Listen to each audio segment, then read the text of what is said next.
Revoice Podcast Network. The mic is ours. This is the Bad Attitude Podcast. I'm your host, Danny Celentano, and on today's episode, we'll sit down with artist and fellow VCU student, Victor Romanko. We will discuss Victor's upbringing, personal projects, his background in 3D modeling, how AI is influencing technology, and how he balances it all between his passion and his career. Episode 5, Flow State. Sometimes people say, you're in the zone. You feel like you can't miss. But it's a little more subjective when it comes to working on something artistic. But you know when it's happening to you. Hours fly by, everything is clicking, all that wasted time and torture is finally paying off. You know, each week when we sit down and cover an artist, it's a bit of an empty canvas. We don't know what we're going to get. Me as the host, you as the audience, and Victor as our guest. So welcome back to the Bad Attitude Podcast. So what's your name and what do you like to do? My name is Victor Romanko, and I do graphic design and 3D art and sound stuff and pretty much anything I can get my hands on.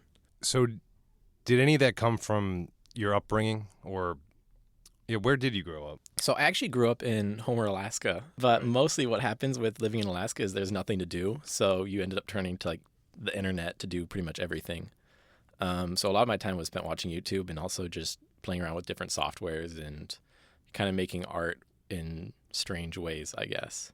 Yeah, it's got its benefits of being isolated out there. I guess everyone's isolated enough as it is with the social media and everything, so you kind of got a head start there.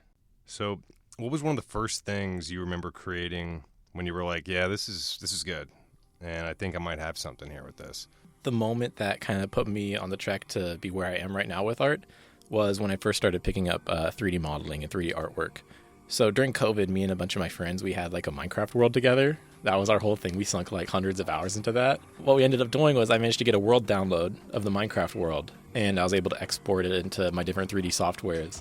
And I was able to like light all the builds differently and just make everything look pretty and stuff.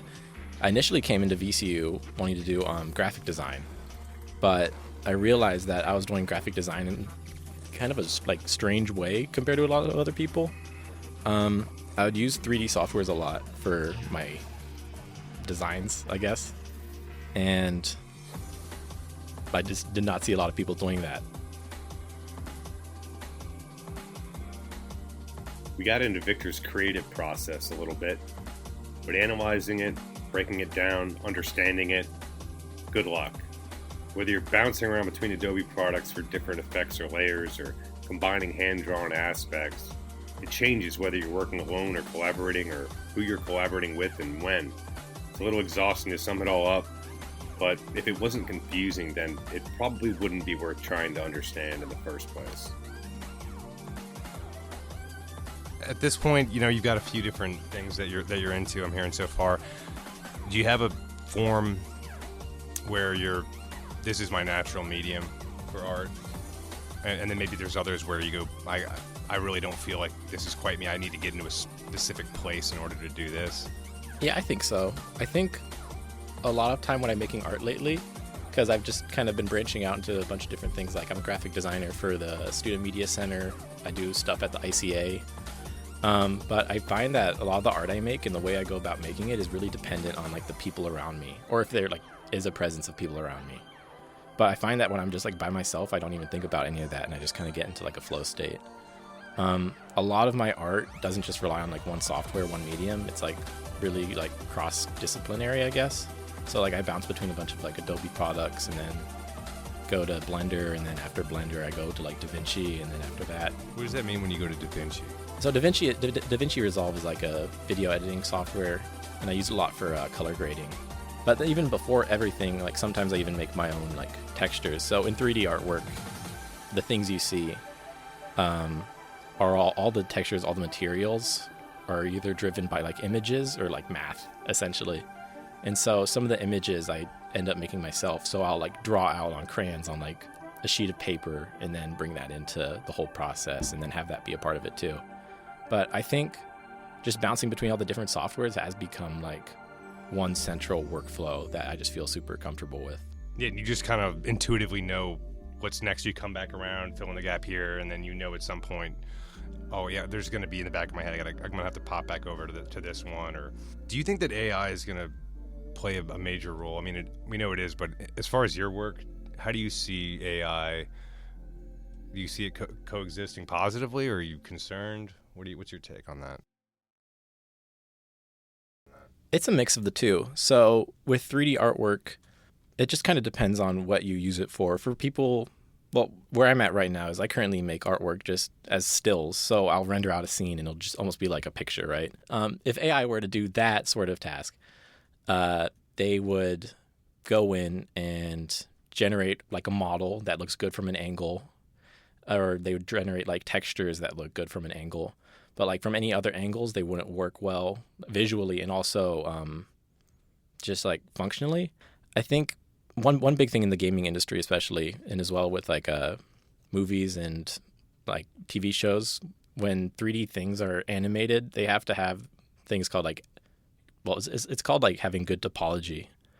And that's where different faces and basically the geometry of the shapes have to be structured in a way that's like correct. Right now, like AI can't do that at all. Like, so if an AI generated model were to go in and try and deform and bend and act out a scene, like it would just look like crap. So that's like a part that AI hasn't gotten to yet. But I say yet because I feel like at some point. Yeah, face generation and a lot of different things like that, and deep fakes, and it's strange to think about what could happen. Mm-hmm. But do you feel that if you have a higher understanding of how AI works and then maybe you can, is it a necessary evil at some point where you're almost going to be doing so much legwork to try to just catch up to the baseline of where AI is on certain, certain programs and stuff like that, where you have to use it? Or do you think you would be able to just avoid it and continue sort of going the old school route? Maybe talking in like 5-10 years or something like that. That kind of question, it's similar to almost like the advent of like photography, for example.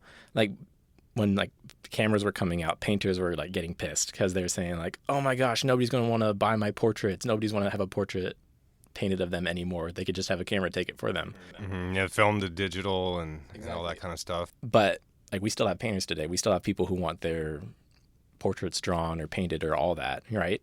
And I think what it comes down to is the presence of like the maker's hand. You know what I mean? Even in AI, that you can just feel like soulless. Like you don't see like the touch of like a human. Yeah, there's a lot of generic, like it almost seems like that there's already so much generic stuff out there that at a certain point, how's it going to get better with AI? There's a lot of shortcuts and it just seems way too easy, really. And like you said, that removes a lot of the individualism, right? So the imperfection, I think, is something that would be difficult for AI to create, and that's kind of where those happy accidents turn actual art sometimes. So, yeah, it's going to be strange to see how that works out. Do you have something that you find yourself doing that you love outside of art that maybe this is something I could have done for a job and I would have been okay with that? What do I like to do? Sometimes I love doing outdoor work. Before I decided on VCU, I actually got into UVA and Virginia Tech for their architecture programs. I just felt more free doing like art in like a less like filtered sort of process. Yeah, thanks for coming in and talking with us today, Victor. I appreciate you, and thanks for your time. Anything else you want to let us know about before you head out? Go follow Romanko Designs on Instagram. Roman KO Designs. That's about it. Thanks for having me. Never underestimate, as Victor says, the presence of the maker's hand. Thanks for tuning in to the Bad Attitude Podcast with our guest, Victor Romanko. Created by me, your host, Danny Celentano, our editor, Brett Coleman, and our producer, Abby DeCandia. And it's a segment of the Revoice Network. Please give us a review and download the show. And if you enjoyed the show, don't forget to check out more podcasts on the Revoice Network, Podline, and Common Talk. Our next episode, episode 6, is also available, where we continue our conversation with artist, graphic designer, and animator Victor Romanko. You can listen to us and more, only on the Revoice Network.